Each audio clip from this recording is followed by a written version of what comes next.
World Go As You Please drafts title to Sergio Scarpetta of Italy back in July. Suki had protested the referee's decision to disqualify him from 2 games in the 24-game contest as he was distracted in trying to resolve contractual and travel issues. However, a letter written by President of the World Checkers and Drafts Federation stated that the decision made by the referee would be upheld. The letter did acknowledge King's possible frame of mind during his moments of uncertainty about his travel. Suki still feels strongly that he has been given a raw deal and that drafts should be decided on the board and not by committee and individual decisions. Nonetheless, next week King will join the top 3 move restriction players in the world in the US for the World Qualifier as he starts the road back to retaining both drafts titles. Chelsea Tuak is back home after finishing 3rd at the World Junior Surfing Championships in Portugal. Tuak won all of her heats through 5 rounds of competition, but missed out on the finals by just 1 point.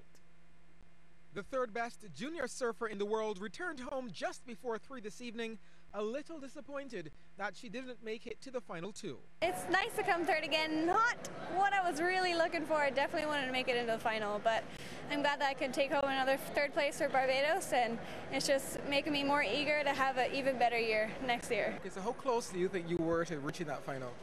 I was really close. I knew, and that's why it hurt so much more, because I knew I could have done it. I knew I could have got the title, but Mahina Maeda won it from Hawaii, and she's an incredible surfer, so I can't be too upset with my position. So what's next with Chelsea?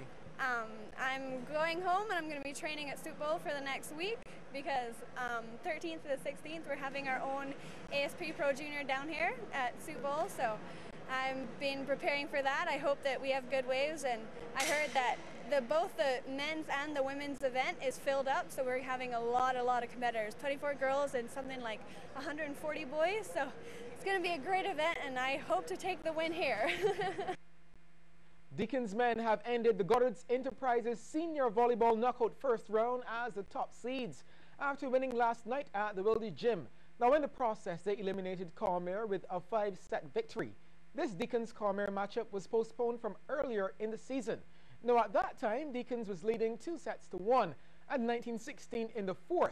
However, the BVA decided that the entire game would be replayed. CBC's Mark Seal reports. Deacons would have felt a little undone by the decision to play over the entire game, but played they did. Cormier, however, were ready and raring to go. The back set for the go-to man, Sean Simpson, and the southpaw goes inside the blocks for the score. Cormier taking the first set 25-20. The refereeing in these high-intensity games is often questioned, but chances are there would be no squabbling with Sharon Bovell as the first ref. So on to the second set. Deacons this time ready for Simpson with a triple block waiting for him. John Thompson getting the point. Then Thompson with another point, this time the spike from the short set.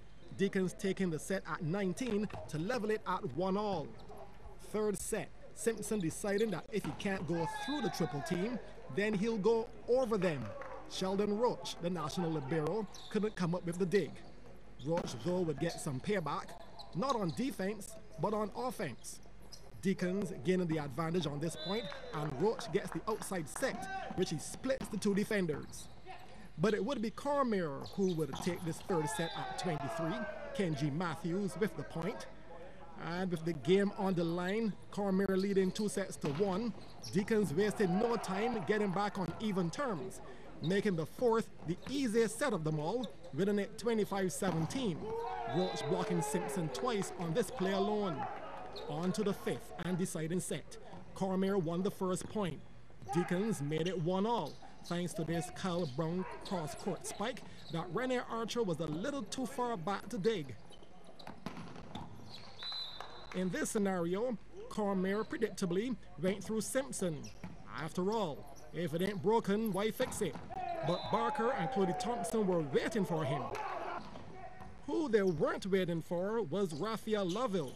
He went cross-court to get Cormier right in there. But on to set and game point. Deacons leading 14-13.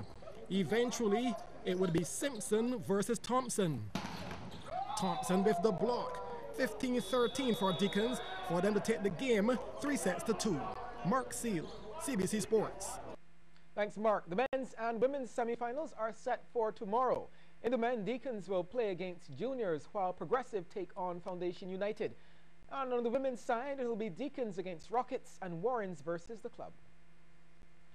There apparently was good reason for the West Indies players to seek a promise of no victimization after the botched tour of India.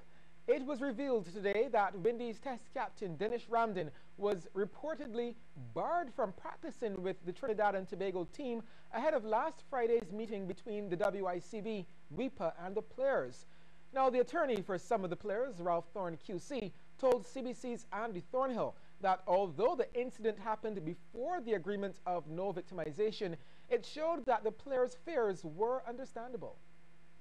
Last week, Thursday, Ramdin was barred from taking part in the practice for the national team. So we did have some hint of it. Ramdin told me this, Mr. Ramdin told me this at the meeting on Friday. I came out of that meeting, and I must tell you, Andy, a member of the Trinidad board, who is also a member of the West Indies Cricket Board, was at the meeting. I believe he's a member of the Trinidad board. And we would have expected that coming out of the meeting, the Trinidad board would have reversed this attitude. I can only call it an attitude because there was nothing official then. But to bar your captain from a practice on a Thursday before a meeting of this nature is quite serious. Was he given a reason why? No, he wasn't. But that was the first hint that there were on a path of unwholesomeness. Let me put it that way. Wow. Half Moon Fort is still unbeaten in the Guardian Group Herman Griffith Primary School's cricket competition. Playing in the Alvin Burgess zone, Half Moon Fort defeated Chalky Mount by 69 runs today at Corwin Hunt for their third straight victory. Here's Marcia Boyce. Half Moon Fort won the toss and elected to bat against Chalky Mount.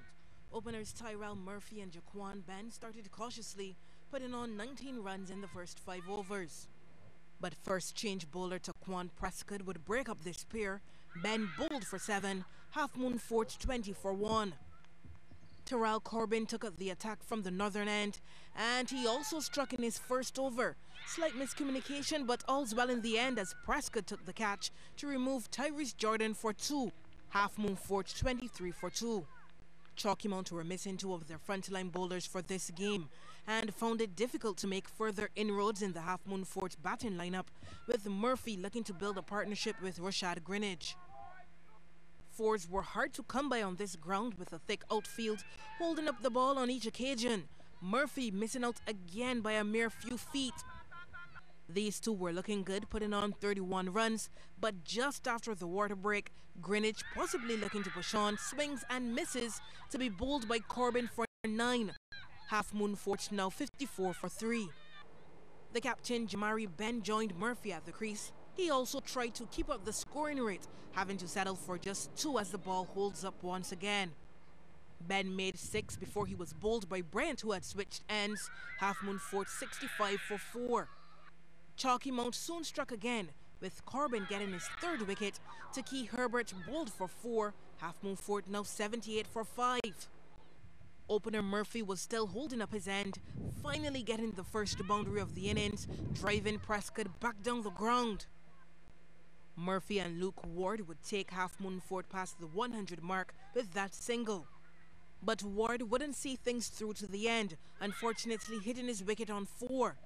Murphy would be left unbeaten on 38 as Half Moon Fort got up to 106 for 6 in their 25 overs.